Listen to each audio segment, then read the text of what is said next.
Hello, hello. I'm Elizabeth Ellington here with the Vacation Rental Profit Lab, here to talk with you about the why and the who, because that's really what makes up the part of the vacation before they get to you. Location, location, vacation.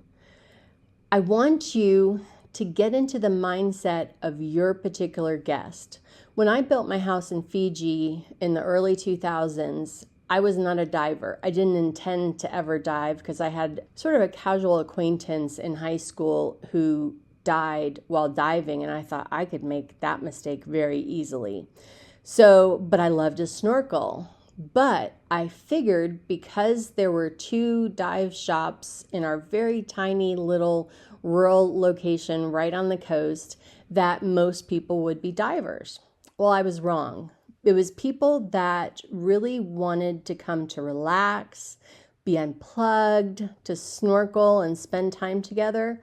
So as I got to know what they were looking for, I was able to add amenities that suited them.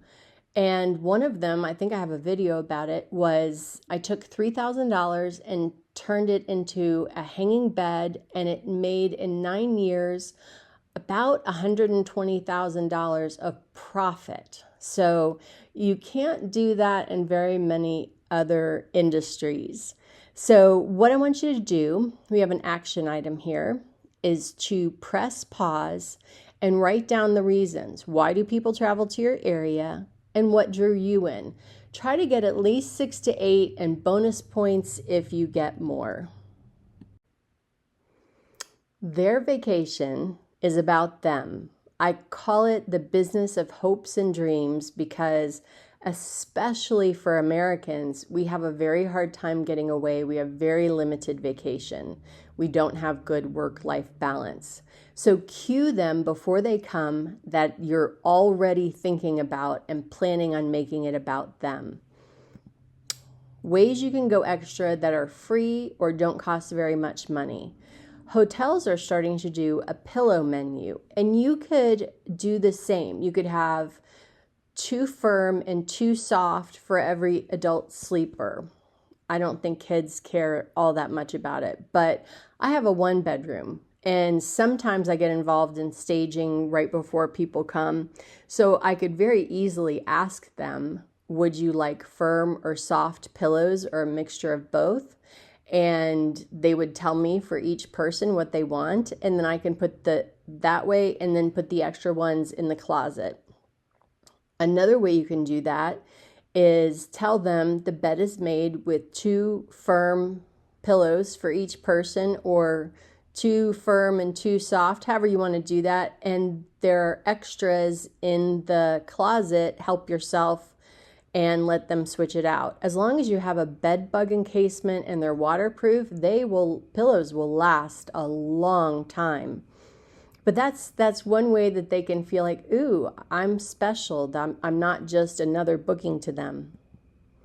Temperature. I'm starting to do that because I have to set the temperature, or our turnover team does, before guests arrive. So if they want it at 70 or 72 or 68, it's not a big deal for me to change that or have my turnover team do that. And the same thing with the hot tub. I can then educate them about 104 is kind of where you should spend 15 minutes in it or less, and then go down from there. And it makes people feel so special when I ask them that question, because it's just being slightly tailored to their desires, and that makes people really happy. Early check-in or late checkout. Which do they ask for more? I try to do an early check-in for every guest. Our turnover team likes to be in here early, and so I don't send the code until they're finished, though, because they really don't like people hanging around waiting, and I let people know that. We'll send you the code the minute it's ready for your arrival. And so that's not an expectation that they have that they're going to get it the night before or something, but I'm really on top of things and communicate with my turnover team. So if it's ready at 2:15, they get the code at 2:15 rather than 4.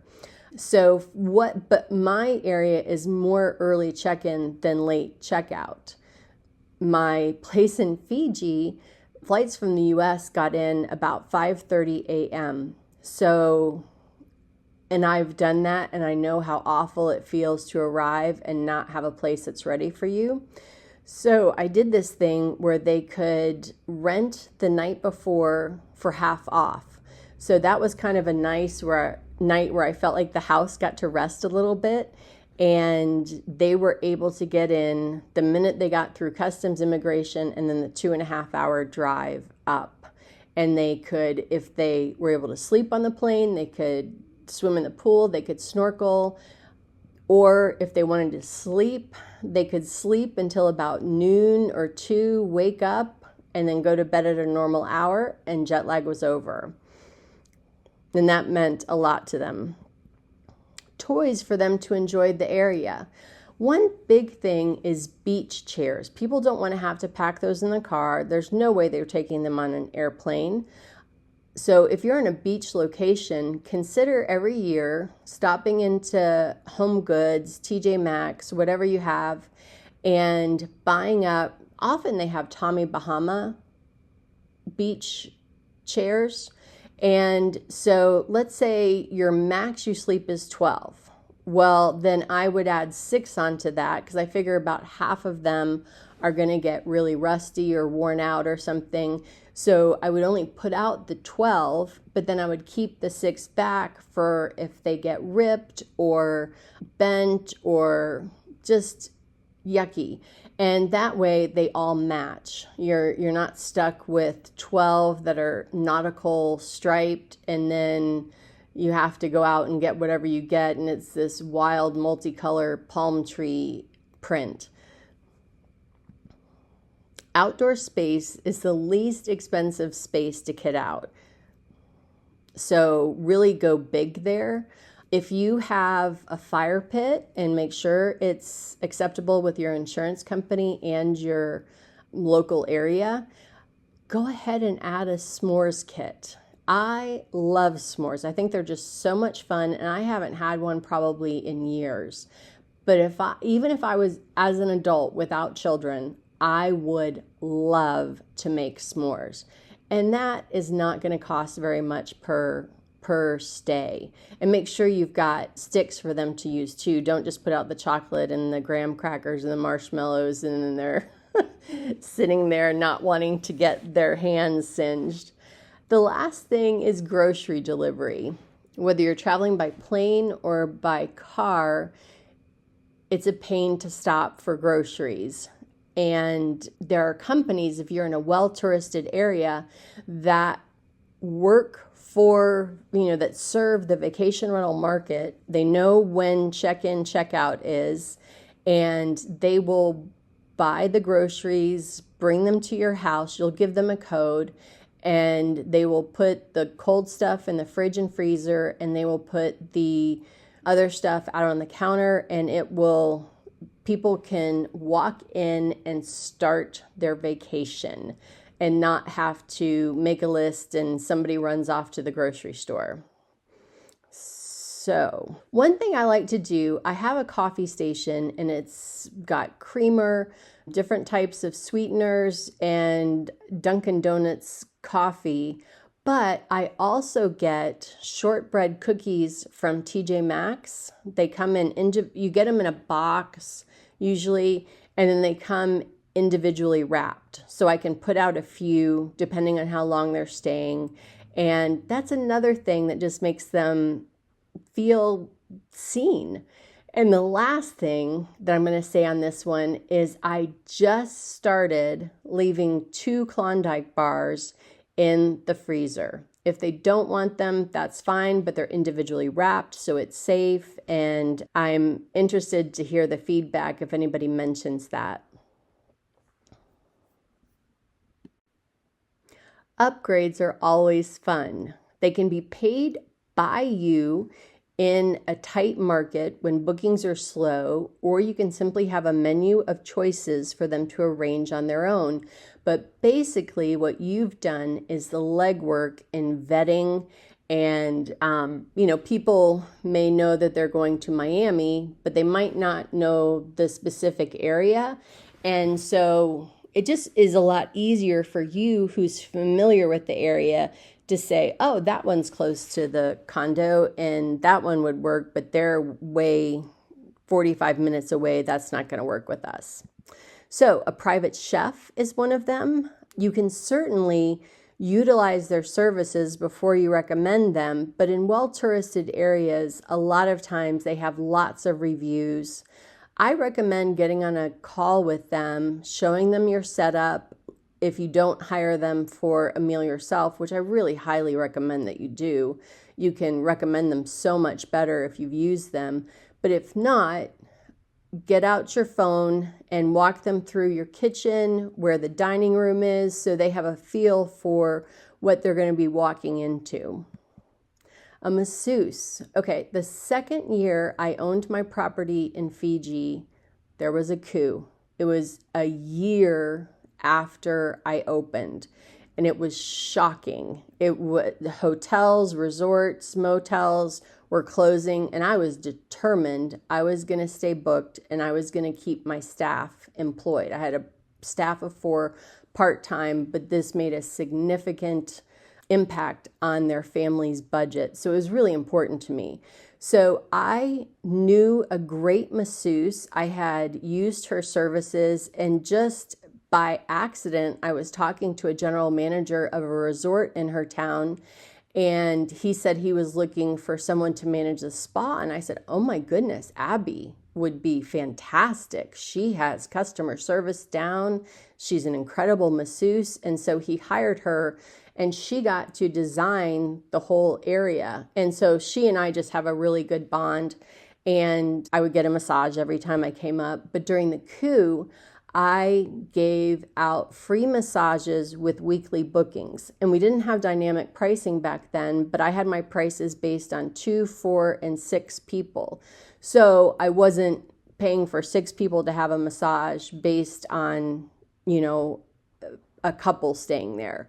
And Abby went down on her prices because she knew they were having this international event where Australia, New Zealand, England, even America and Canada were warning people not to travel. It was absolutely safe. The only person that died, sadly, was an Australian soldier. They were doing maneuvers, or I guess naval, I'm not sure. My dad was in the Navy, I should know this, but he died in a helicopter accident. There wasn't any bloodshed.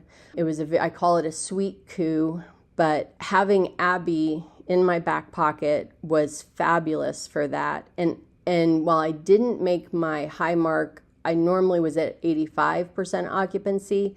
I stayed at 70% occupancy, even with all the international bad press we were getting. Same with the yoga instructor.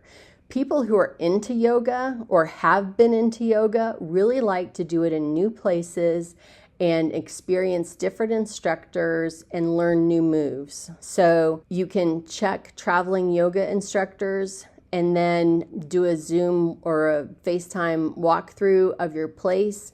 You might have to take measurements because they would need to have room for enough mats. And if you have a large property and you sleep 10, you might say, okay, we have room for 6 people and the instructor to do yoga, because probably not everybody is going to do it.